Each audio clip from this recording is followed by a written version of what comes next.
যারা মিড বাজেটের মধ্যে best value for money 5G smartphone নিতে চাচ্ছেন কিন্তু সিদ্ধান্ত নিতে পারছেন না, তাদের জন্য কিন্তু আজকের এই ভিডিওটি অনেক গুরুত্বপূর্ণ হতে যাচ্ছে। মিড বাজেটের মধ্যে best value for money top 3 5G smartphone আমাদের হাতে রয়েছে। Infinix note 50S 5G, Vivo T4X 5G এবং Poco M7 5G। Top 3 best 5G স্মার্টফোনই আমাদের হাতে থাকছে। তো চলুন কথা না বাড়িয়ে ফোনগুলোতে কী কী সুযোগ সুবিধা থাকছে বিস্তারিতভাবে জেনে আসা যাক। আমাদের হাতে থাকা top 3 best value for money 5G স্মার্টফোনের মধ্যে ইনফিনিক্স নোট 50S 5G ফোনটিতে 6.78 ইঞ্চির full HD plus AMOLED 3D curve 144 হার্জের ডিসপ্লে ব্যবহার করেছে। তবে সাধারণত কার্ভ ডিসপ্লের ফোনগুলো কিন্তু দুই দিকে ঢালু থাকে, বাট এই ফোনটির চতুর্দিকে সেম ঢালু থাকিবে এবং ডিসপ্লেতে গরিলা গ্লাস 5 প্রোটেকশন ব্যবহার করেছে। গরিলা গ্লাস 5 প্রোটেকশন ব্যবহার করায় ডিসপ্লেটা অনেক শক্তপোক্ত এবং শক্তিশালী হবে। ফোনটিতে 64 মেগাপিক্সেলের ডুয়েল ক্যামেরা সেটআপ ব্যবহার করেছে, যার মেইন ক্যামেরা হিসেবে 64 মেগাপিক্সেলের ক্যামেরা ব্যবহার করেছে।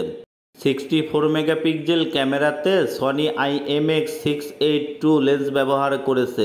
সনি IMX682 লেন্স ব্যবহার করায় ক্যামেরার কোয়ালিটি সুন্দর হবে। ক্যামেরাতে ছবি ওঠার পরে ছবির যদি ডিটেলসগুলো দেখেন একদম স্বচ্ছ এবং ক্লিয়ার দেখা যাবে এবং ফোনটিতে 30 FPS-এ 4K রেজলিউশনে ভিডিও রেকর্ড করা যাবে। 4K রেজলিউশনে ভিডিও রেকর্ড করায় ভিডিওর কোয়ালিটিগুলো অনেক ভালো এবং উন্নত হবে এবং সেলফি ক্যামেরা হিসেবে 13 মেগাপিক্সেলের সেলফি ক্যামেরা ব্যবহার করেছেন।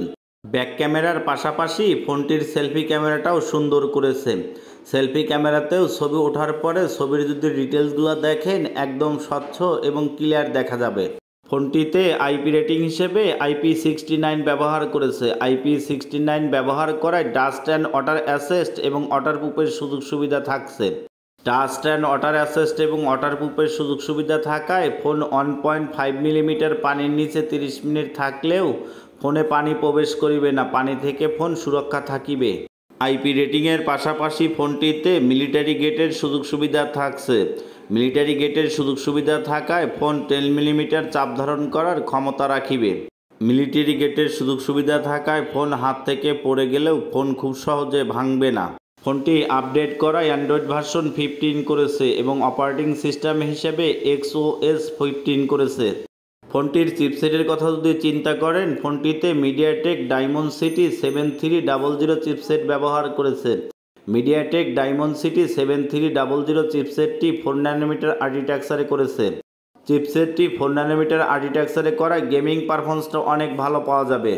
আপনি যদি পাবজি, ফ্রি ফায়ার বা অনলাইনের যে সকল গেমসগুলো রয়েছে খেলেন, স্মুথলি খেলিতে পারিবেন এবং হাই গ্রাফিক্সে 90 FPS-এ সকল প্রকার গেমসগুলো স্মুথলি খুব সহজে খেলা যাবে। হাই গ্রাফিক্সে 90 FPS-এ গেমসগুলো খেলার সময় ফ্রেম ড্রপ বা ল্যাকিং কোনো ইস্যু থাকিবে না। গেমিং পারফরমেন্সের দিক থেকে ফোনটির কোনো ঘাটতি নাই। গেমিং পারফরমেন্সের দিক থেকে ফোনটির চিপসেট অনেক ভালো এবং শক্তিশালী। ফোনটিতে 5500 mAh-এর ব্যাটারি ব্যবহার করেছে, যা কিনা চার্জ করার জন্য ইনবক্সে 45 ওয়াটের চার্জার দিয়েছে। ইনবক্সে 45 ওয়াটের চার্জার দেওয়ায় ফোনে চার্জ করার জন্য অতিরিক্ত বেশি সময়ের প্রয়োজন হবে না। চার্জ দ্রুত এবং অনেক ফাস্ট হবে। ফোনটিতে ইন ডিসপ্লে ফিঙ্গারপ্রিন্ট সেন্সর ব্যবহার করেছে। ইন ডিসপ্লে ফিঙ্গারপ্রিন্ট সেন্সর যথেষ্ট ফাস্ট এবং স্মুথ কাজ করিবে। ফোনটি বর্তমান সময়ে ইন্ডিয়ান মার্কেটে দুটি ভেরিয়েন্ট লঞ্চ করেছে, 8128 এবং 8256। ফোনটির প্রাইজের কথা যদি চিন্তা করেন, ফোনটির ইন্ডিয়ান মার্কেটে 8128-এর প্রাইস করেছে 14,999 রুপি আর 256-র প্রাইস করেছে 16,999 রুপি। তবে বাংলাদেশ মার্কেটে খুব শীঘ্রই ফোনটি লঞ্চ করতে যাচ্ছে, আর লঞ্চ করলেই ফোনটির প্রাইস 20 থেকে 22 হাজার টাকার মধ্যেই হবে। আর 20-22 হাজার টাকার মধ্যে যারা অনেক ভালো মানের 5G স্মার্টফোন নিতে চাচ্ছেন তাদের জন্য কিন্তু এই ফোনটি অনেক ভালো এবং উন্নত মানের একটি 5G ফোন হবে। এবং আমাদের হাতে থাকা টপ 3 বেস্ট 5G স্মার্টফোনের মধ্যে ভিভো T4X 5G ফোনটিতে 6.72 ইঞ্চির full HD plus IPS LCD প্যানেলের পাঞ্চুয়াল কাটআউট যুক্ত 120 হার্জের ডিসপ্লে ব্যবহার করেছে। যার রেজলিউশন হিসেবে ব্যবহার করেছে 1080x2408 রেজলিউশন। তবে আগের ফোনটিতে 3D অ্যামোলেড কার্ভ ডিসপ্লে ব্যবহার করলেও কিন্তু এই ফোনটিতে IPS LCD প্যানেলের পাঞ্চুয়াল কাটআউট যুক্ত ডিসপ্লে ব্যবহার করেছে। ফোনটিতে 50 মেগাপিক্সেলের ডুয়েল ক্যামেরা সেটআপ ব্যবহার করেছে, যার মেইন ক্যামেরা হিসেবে 50 মেগাপিক্সেলের ক্যামেরা ব্যবহার করেছেন। মেইন ক্যামেরা 50 মেগাপিক্সেলের অ্যাপাচার ভ্যালু হিসেবে 1.8 ব্যবহার করেছে। 1.8 অ্যাপাচার ভ্যালু ব্যবহার করায় ক্যামেরার কোয়ালিটি সুন্দর হবে এবং এই ফোনটিতেও আপনি ব্যাক ক্যামেরাতে 30 FPS 4K ভিডিও রেকর্ড করিতে পারিবেন। 4K ভিডিও রেকর্ড করায় ভিডিওর কোয়ালিটি অনেক ভালো এবং উন্নত হবে এবং সেলফি ক্যামেরা হিসেবে 8 মেগাপিক্সেলের সেলফি ক্যামেরা ব্যবহার করেছে। ব্যাক ক্যামেরার পাশাপাশি সেলফি ক্যামেরাটাও সুন্দর করেছে।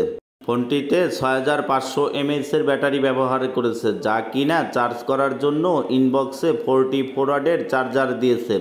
ইনবক্সে 44 ওয়াটের চার্জার দেওয়ায় ফোনে ফুল চার্জ করার জন্য অতিরিক্ত বেশি সময়ের প্রয়োজন হবে না এবং চার্জ ব্যাকআপের দিক থেকে আগের ফোনটির থেকেও অনেক ভালো চার্জ ব্যাকআপ থাকিবে, কারণ ওই ফোনের থেকে এই ফোনটির চার্জ ব্যাকআপটা তুলনামূলকভাবে অনেক বেশি থাকিবে।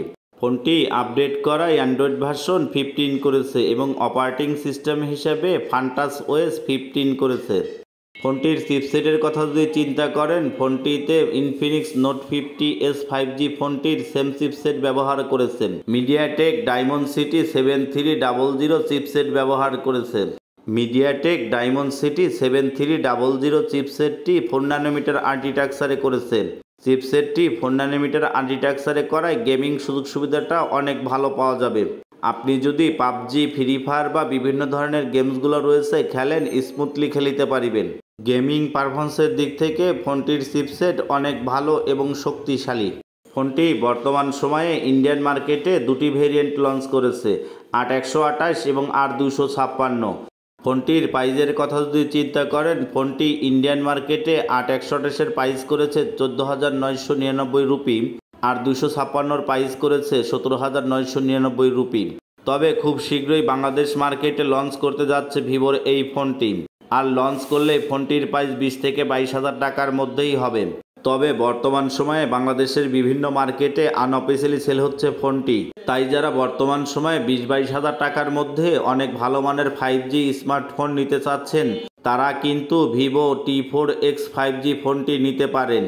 এবং আমাদের হাতে থাকা টপ 3 5G স্মার্টফোনের মধ্যে পোকো M7 5G ফোনটিতে 6.88 ইঞ্চির HD+ IPS LCD প্যানেলের 120 হার্জের ডিসপ্লে ব্যবহার করেছে।